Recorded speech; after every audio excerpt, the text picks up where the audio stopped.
Hola, ¿qué tal?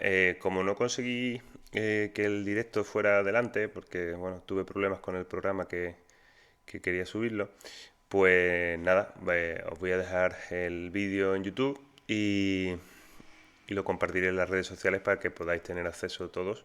Y bueno, espero que os guste. Y para lo que queráis ya sabéis cuáles son nuestros canales de contacto.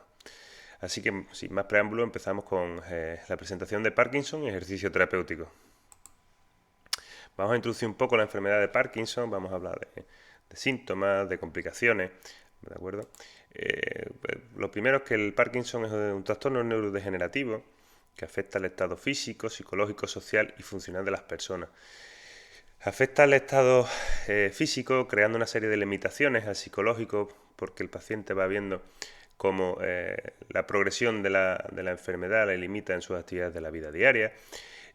Social porque esas limitaciones lo llevan a interactuar y esa afectación psicológica lo lleva a interactuar menos con su entorno. Y funcional porque pierden muchas funciones durante el transcurso de la enfermedad. Actualmente no tiene cura. Por ahora hay una serie de intervenciones quirúrgicas que parece que puede ser, pero a día de hoy no tiene cura.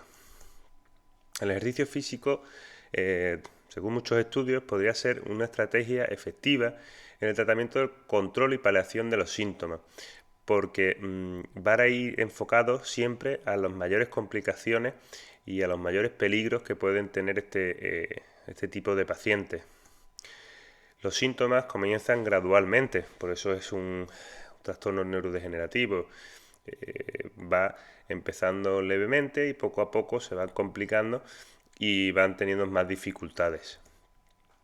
Los temblores son habituales, aunque la enfermedad también suele causar rigidez o disminución del movimiento. Muchas veces le damos mucha importancia al temblor cuando los pacientes se acostumbran y no le dan tanta importancia, pero sí que le dan mucha importancia a la rigidez puesto que le dificulta el vestirse, por ejemplo, el asearse, etcétera. Así que muchas veces la rigidez provoca esa dificultad o esa disminución en la capacidad de moverse que para los pacientes resulta más frustrante que el hecho del temblor que muchos acaban acostumbrando. ¿Qué síntomas tenemos dentro del Parkinson? Los temblores, la lentitud en los movimientos o bradicinesia, que está relacionado con la rigidez muscular y articular, alteración de la postura y el equilibrio. Los pacientes con Parkinson suelen ir encorvados hacia adelante, lo que produce un desequilibrio anterior y puede favorecer que tengamos caídas y dentro de las caídas podemos tener fracturas, lo cual nos complicaría bastante el tratamiento con ejercicio terapéutico o con fisioterapia en este tipo de pacientes. También sufren una pérdida de los movimientos automáticos. Por esa misma rigidez, los automatismos de reacciones de equilibrio, reacciones de enderezamiento se pueden ver afectados y por lo tanto también producen un mayor riesgo de caída o que esas caídas sean más aparatosas que si tuvieran unos buenos reflejos. También se producen cambios en el habla. Tienen una forma de hablar muy característica, un poco ronca, y es principalmente también por la parálisis que se produce en las cuerdas vocales y en la musculatura del cuello. También se producen cambios en la escritura debido también no solo a la rigidez muscular y articular, sino también a los temblores. ¿Qué causa el Parkinson o qué causas se puede creer que están asociadas al Parkinson? Realmente se desconoce la causa de la enfermedad o la causa principal del Parkinson. Parece que hay un cierto componente genético con ciertas variaciones que puede aumentar el riesgo de enfermedad de Parkinson. Normalmente se suele decir que si tienes 2 o 3 familiares que han sufrido Parkinson, pues bueno, es posible que podamos desarrollar la enfermedad. También hablan de desencadenantes ambientales, como por ejemplo el tema de la exposición a pesticidas y demás. También se ha observado que se producen muchos cambios en el cerebro de las personas con la enfermedad de Parkinson. No resulta claro por qué ocurren estos cambios y entre estos cambios destacamos dos principalmente, que son la presencia de cuerpos de Lewy y dentro de esos cuerpos de Lewy encontramos una sustancia que es la alfa-sinucleína, que que suele aparecer también en los cuerpos de Lewy. ¿Qué factores de riesgo tenemos dentro de esta enfermedad? Pues indudablemente la edad. Además, esta enfermedad comienza a edades medias o avanzadas. Y por supuesto, como toda enfermedad neurodegenerativa, el riesgo aumenta con la edad. Bueno, la predisposición genética que hemos comentado anteriormente, que no está muy demostrada, pero que parece ser que si tenemos dos o tres familiares que han padecido Parkinson, tenemos posibilidades de desarrollar la enfermedad. En cuanto a sexo, bueno, pues se produce más en hombres que en mujeres. Lo que hemos hablado antes de factores ambientales, pues bueno, no solo la contaminación, por ejemplo, sino también la exposición a toxinas, que parece ser que una exposición constante a herbicidas y pesticidas puede aumentar ligeramente la enfermedad de Parkinson. Dentro de las complicaciones hablaremos de la dificultad para pensar, entendiéndose como una confusión, más que como un proceso en el que el paciente no puede pensar por sí mismo. También tenemos depresiones y cambios emocionales debido normalmente a la aceptación de la enfermedad y la aceptación de las limitaciones que ella va produciendo, y también porque al ser neurodegenerativa, pues el paciente ve que va cada vez a unas limitaciones mayores. Los problemas para tragar se producen también por lo que hemos dicho antes del habla, ¿no? O sea, hay una rigidez en el cuello y eso dificulta también un buen trabajo de deglución.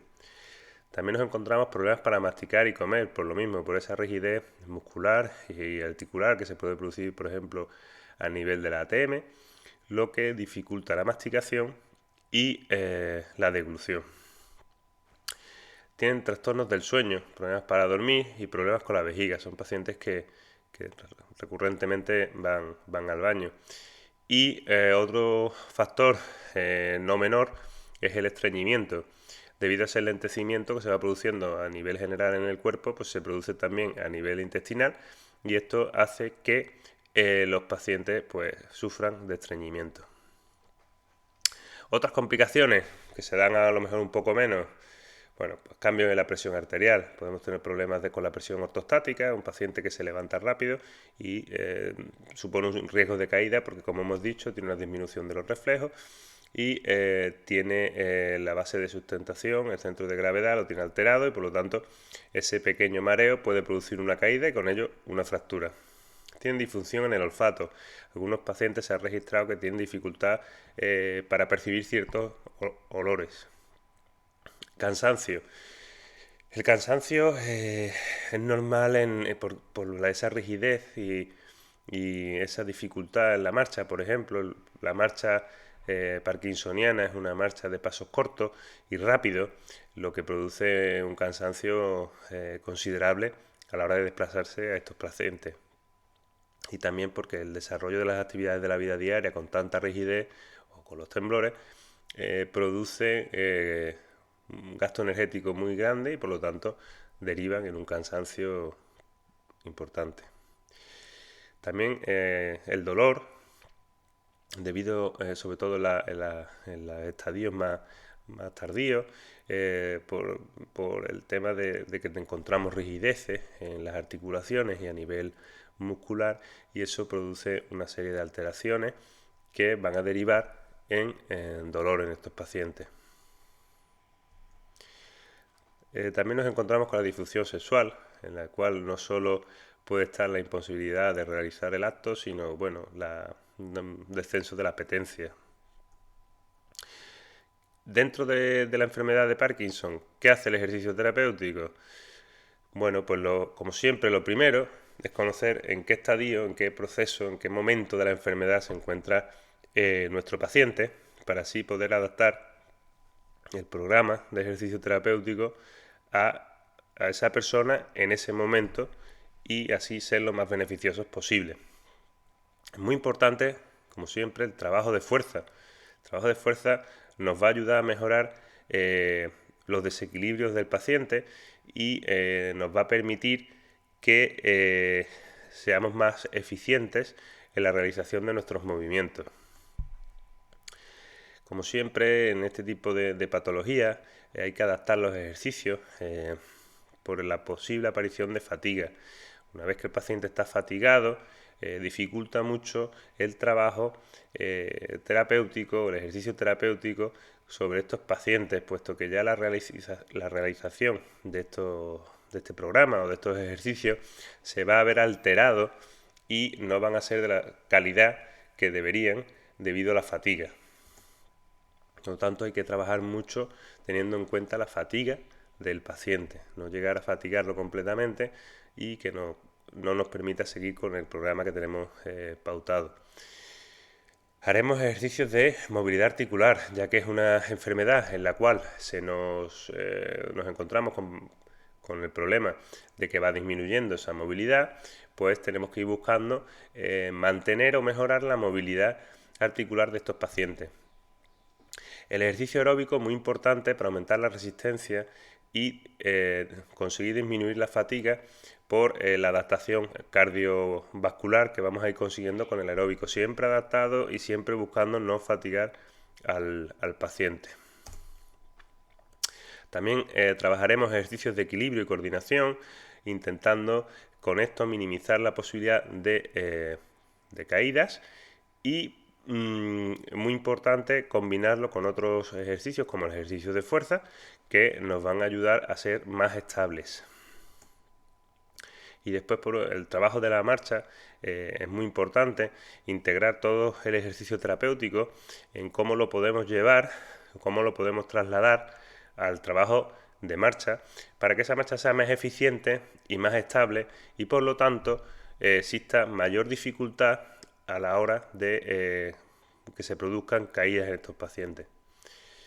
Bueno, ¿qué dosificación vamos a hacer con los pacientes de Parkinson en cuanto al ejercicio terapéutico? Como es una enfermedad que empeora lentamente, es muy importante que el paciente trabaje a diario, aunque los entrenamientos de fuerza o alta intensidad tipo HIIT los reservaremos para 2 o 3 sesiones a la semana, ¿de acuerdo? Siempre dependerá de la fatiga del paciente y la disponibilidad y la posibilidad de realizar los mismos. Yo esto lo digo siempre y en consulta es una cosa en la que soy muy pesado y es que es muy importante ser constantes en el trabajo del ejercicio terapéutico porque es lo que nos va a ayudar a encontrarnos mejor, menos rígidos y más fuertes. Normalmente, una profesora mía de fisiología del ejercicio en la carrera nos decía que para conseguir adaptaciones al ejercicio hace falta un mínimo de 3 semanas de entrenamiento, un mínimo de 3 sesiones a la semana con una duración mínima de 30 minutos y que todo eso se podía perder con una semana de no entrenamiento. Entonces, ahí se refleja la importancia de ser constantes en el entrenamiento. Bueno, quería introduciros algunos músculos o una parte del trabajo que se realizan con los pacientes del Parkinson, como podría ser el trabajo del glúteo medio.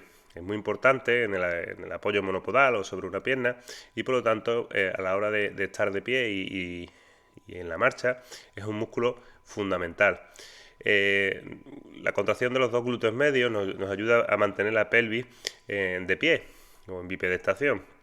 Ahí tenéis una fotografía, un dibujo en el que podéis ver las inserciones que tiene el glúteo medio en la línea glútea y en el trocánter. ¿Vale? Pues, entonces la contracción de los dos contiene la retroversión pélvica y por lo tanto es un músculo muy, muy importante y para la marcha es fundamental. Luego para estos pacientes va a ser fundamental. Los ejercicios de glúteo medio podemos encontrar muchos, podemos trabajar en función de cómo el paciente se pueda mover o se pueda desarrollar o la rigidez que pueda tener. En cuanto a los isquiotibiales, también son unos músculos que condicionan la posición de la pelvis. Entonces va a ser muy importante que trabajemos sobre ellos, puesto que nos van a dar estabilidad en la pelvis. Nos podemos encontrar los pacientes con Parkinson una limitación de la marcha por el acortamiento de los isquiotibiales, que es lo que hace que no puedan lanzar la pierna más allá de los pequeños pasos que dan por la limitación por un flexo de rodilla. Aquí, ¿qué buscaremos? Bueno, pues movilidad, estiramiento y trabajo excéntrico de los isquiotibiales. Movilidad pélvica, estiramiento de los isquiotibiales y trabajo excéntrico de los mismos, que va a favorecer que podamos tener una marcha más eficiente.